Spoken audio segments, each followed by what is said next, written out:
आज का हमारा टॉपिक है यूकैरियोटिक सेल। इससे पहले हम लोग प्रोकैरियोटिक सेल को देख चुके हैं, उसमें कौन कौन से सेल ऑर्गेनेल्स प्रेजेंट होते हैं ये देख चुके हैं, और उसके सेल ऑर्गेनेल्स का क्या क्या फंक्शन होता है हम ये देख चुके हैं। आज हम लोग देखेंगे यूकैरियोटिक सेल्स का क्या स्ट्रक्चर होता है, उसमें कौन कौन से ऑर्गेनेल्स प्रेजेंट होते हैं। तो यूकैरियोटिक सेल्स ऐसी सेल्स होती हैं जिनमें वेल डेवलप्ड न्यूक्लियस प्रेजेंट होता है। वेल डेवलप्ड न्यूक्लियस यानी कि पूरी तरीके से न्यूक्लियस डेवलप होगा। न्यूक्लियस के अंदर जो भी ऑर्गेनेल्स प्रेजेंट होंगे वो सब कुछ आपको यहाँ पे देखने को मिलेगा।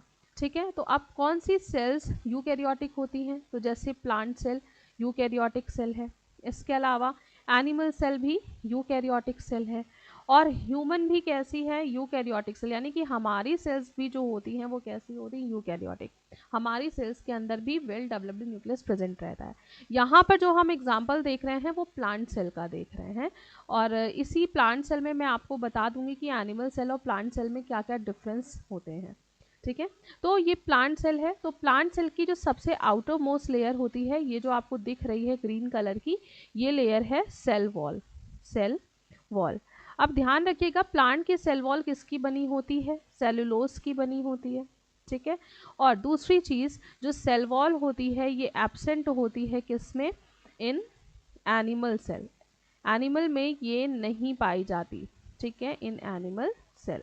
तो सेल वॉल सिर्फ किस में प्रेजेंट होगी? केवल और केवल प्लांट में प्रेजेंट होगी, और एब्सेंट होगी किस में? एनिमल सेल में।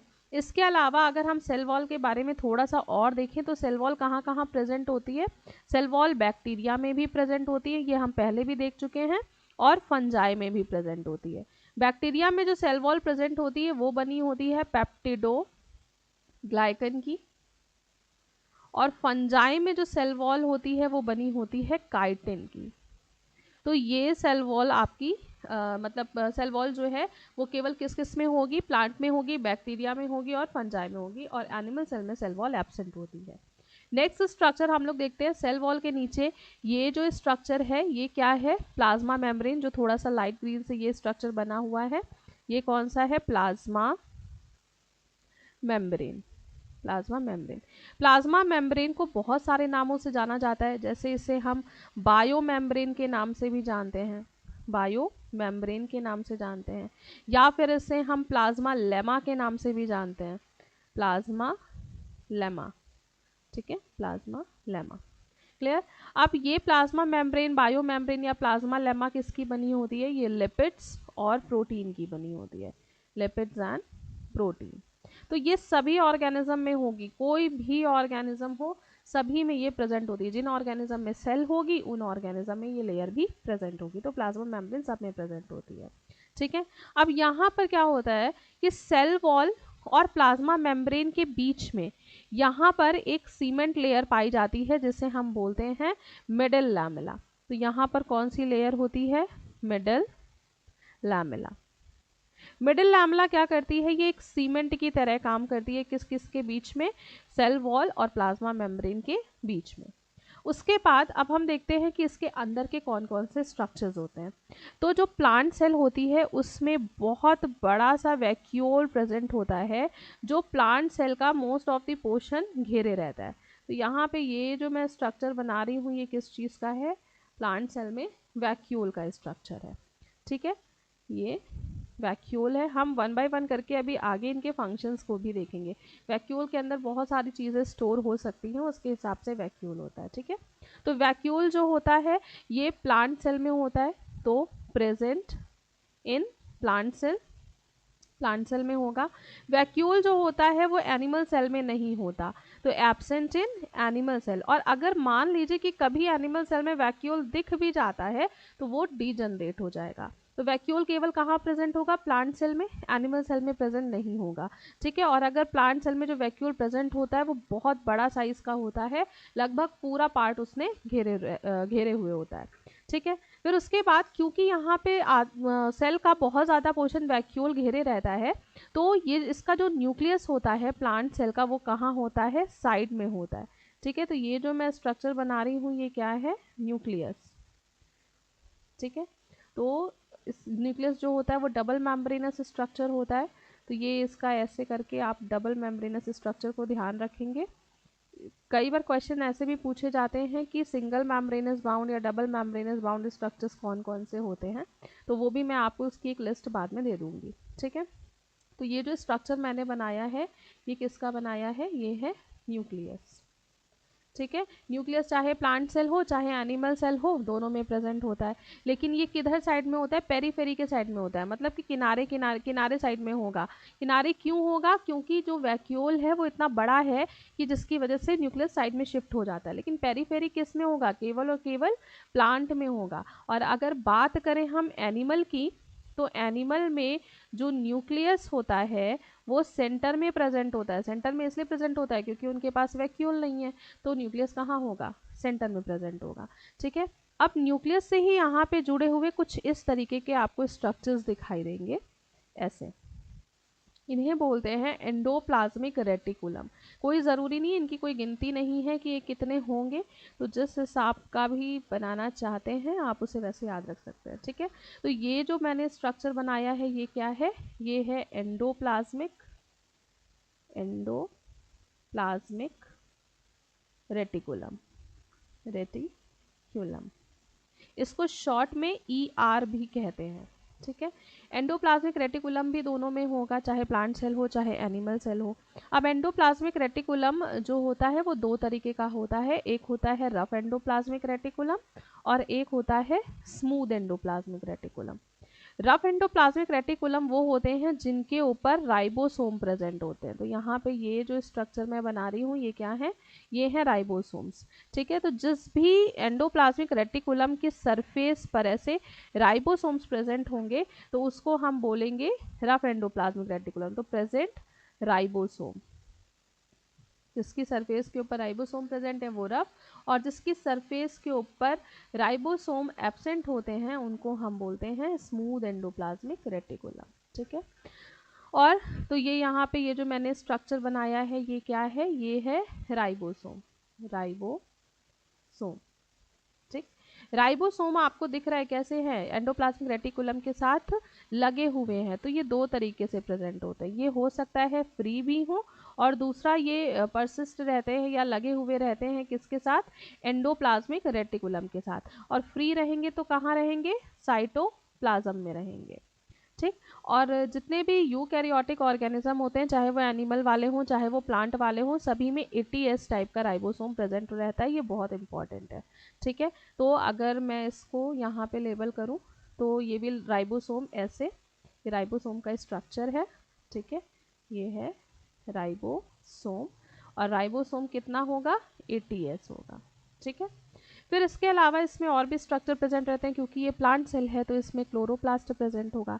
तो यहाँ पे एक हम ऐसे डबल मेम्ब्रेन वाला स्ट्रक्चर बना लेते हैं जिसके अंदर ऐसे क्वाइन जैसा स्ट्रक्चर प्रेजेंट होता है, और इसको बोलते हैं क्लोरोप्लास्ट।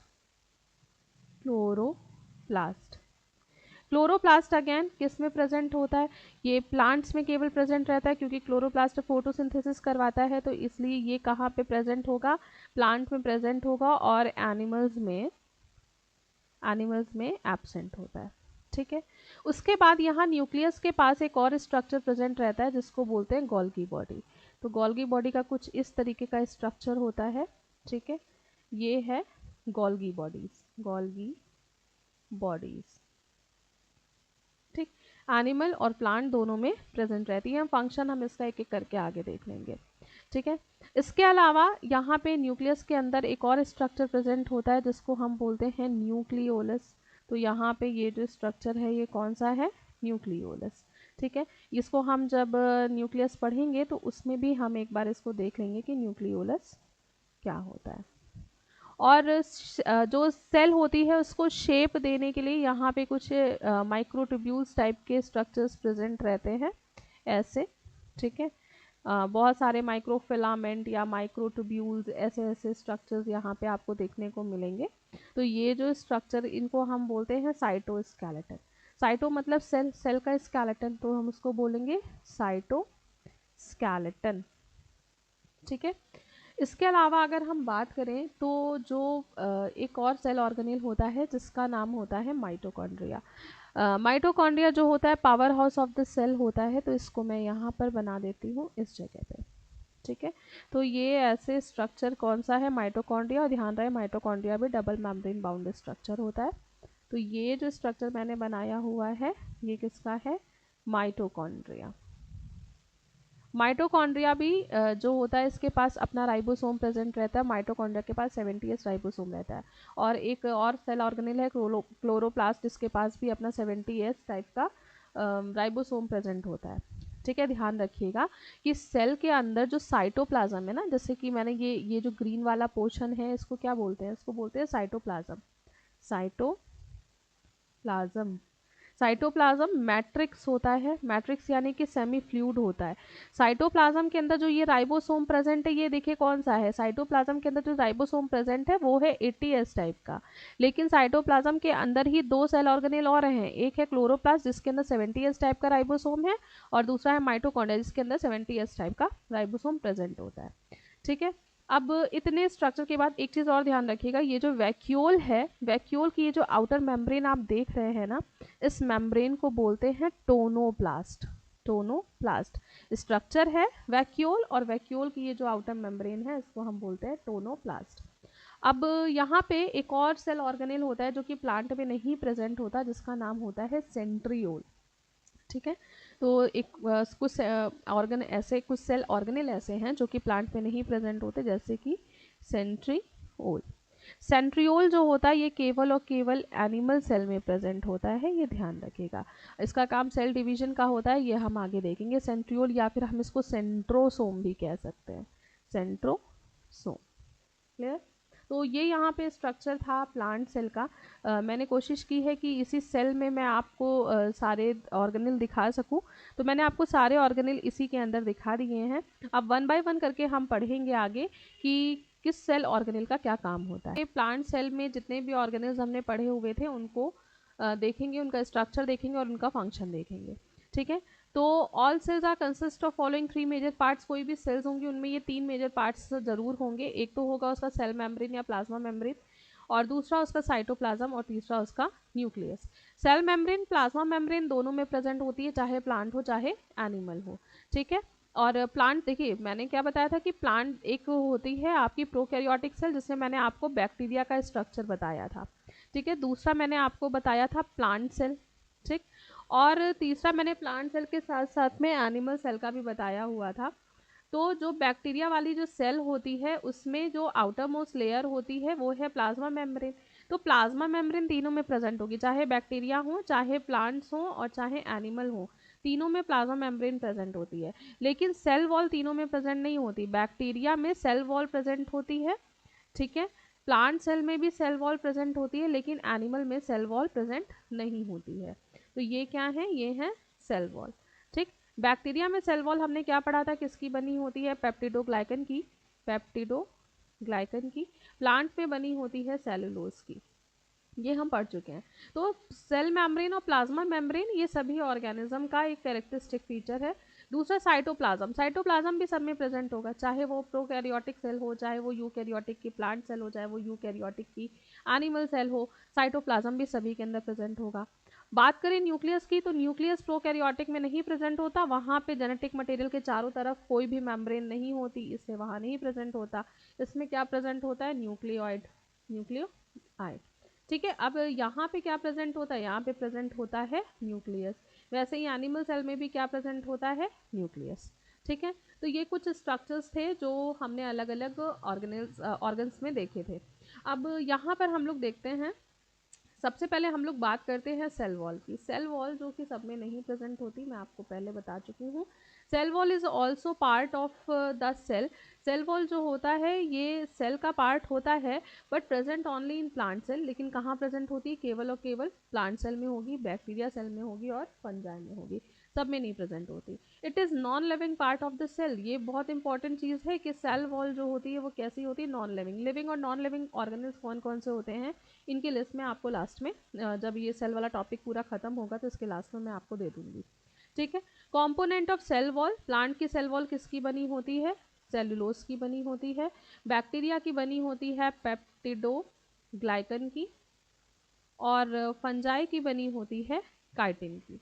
ये तीन चीज़ें आपको याद रखना बहुत ज़रूरी है। ठीक है।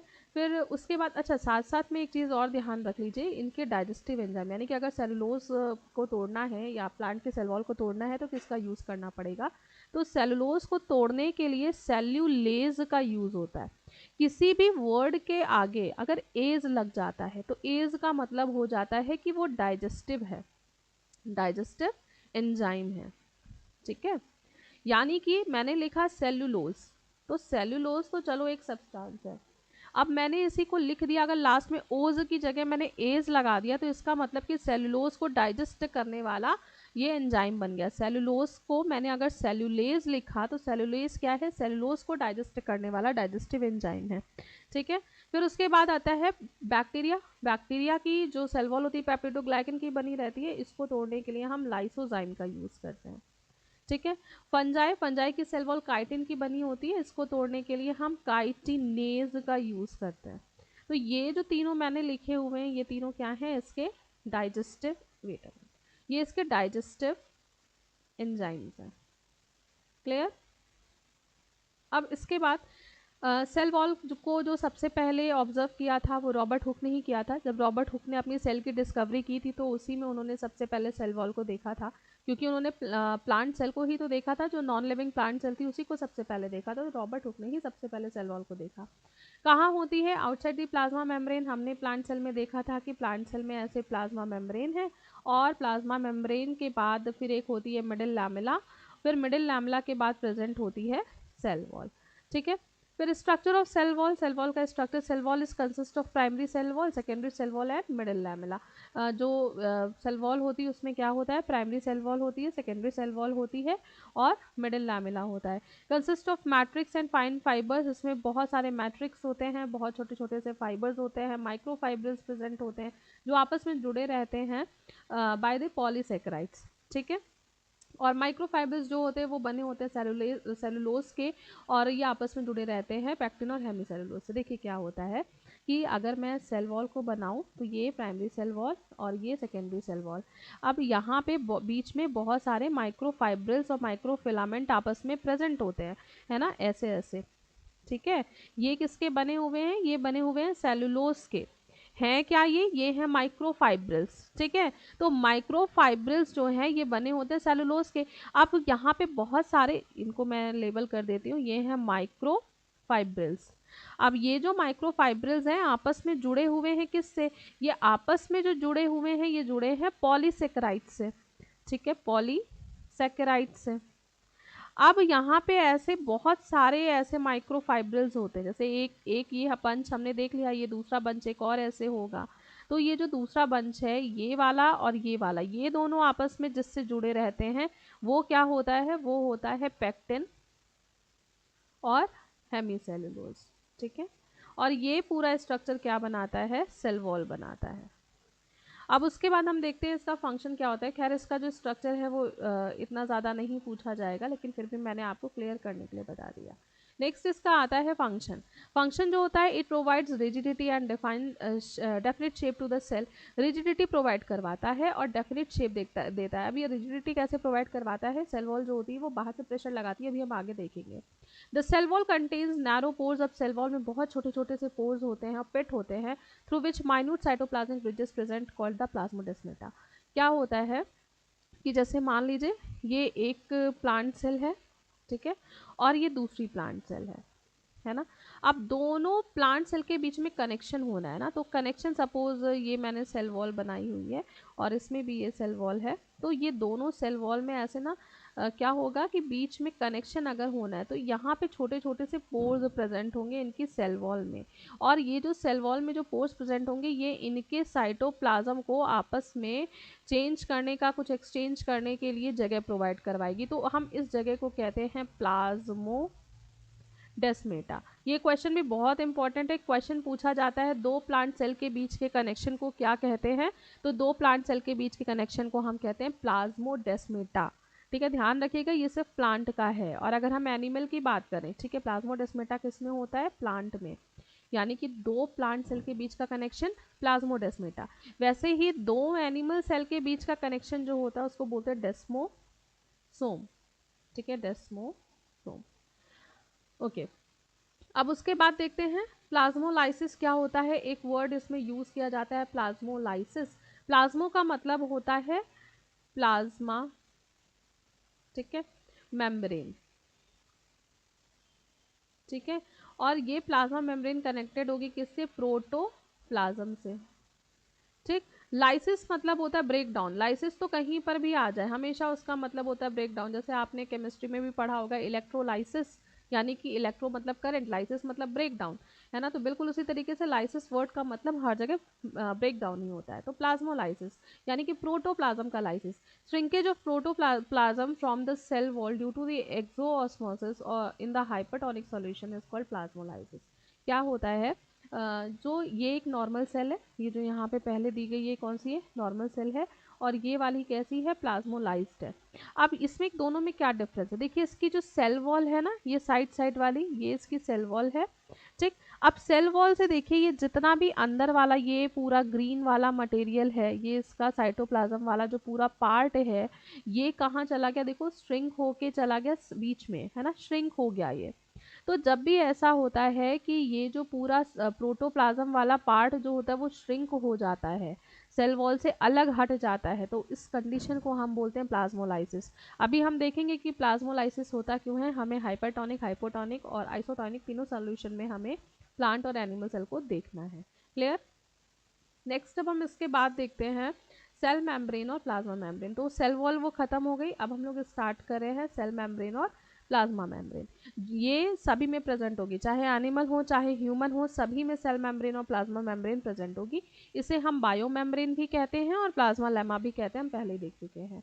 अब ये जो टर्म है सबसे पहले दिया था कार्ल नगेली ने, ठीक है, और सी क्रैमर ने। ये दो साइंटिस्ट थे जिन्होंने इसको क्या नाम दिया था, इन्होंने इसको नाम दिया था सेल मेम्ब्रेन, ठीक है।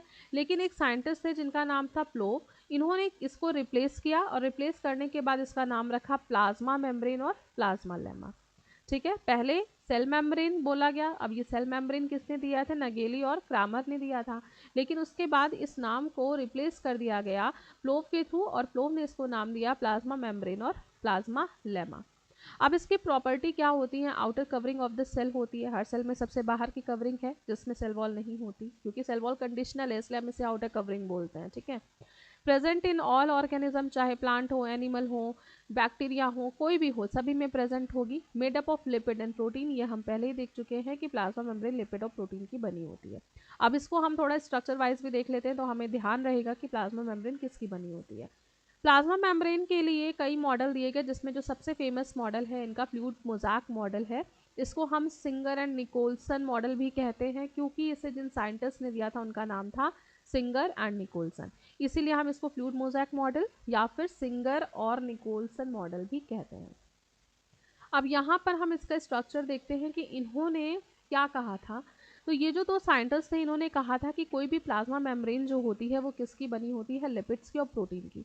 यहाँ पे ये जो आप येलो वाले स्ट्रक्चर ये देख रहे हैं ना, ये जो पूरा स्ट्रक्चर ये, ठीक है, ये पूरा लिपिड का स्ट्रक्चर है, ठीक है। तो ये क्या है, ये है लिपिड्स। फिर उसके बाद ये जो बीच में आप ये यहाँ पे ये वाला स्ट्रक्चर बीच में धसे धसे से ये देख रहे हैं ना, ये होते हैं प्रोटीन्स। अब प्रोटीन्स दो तरीके के आपको देखने को मिल रहे हैं, एक यहाँ बीच में धसे हुए, इनको बोलते हैं इंट्रिंसिक। इंट्रिंसिक वो जो अंदर धसे हुए हो, ना याद रहे तो आयन इन से अंदर, ठीक है।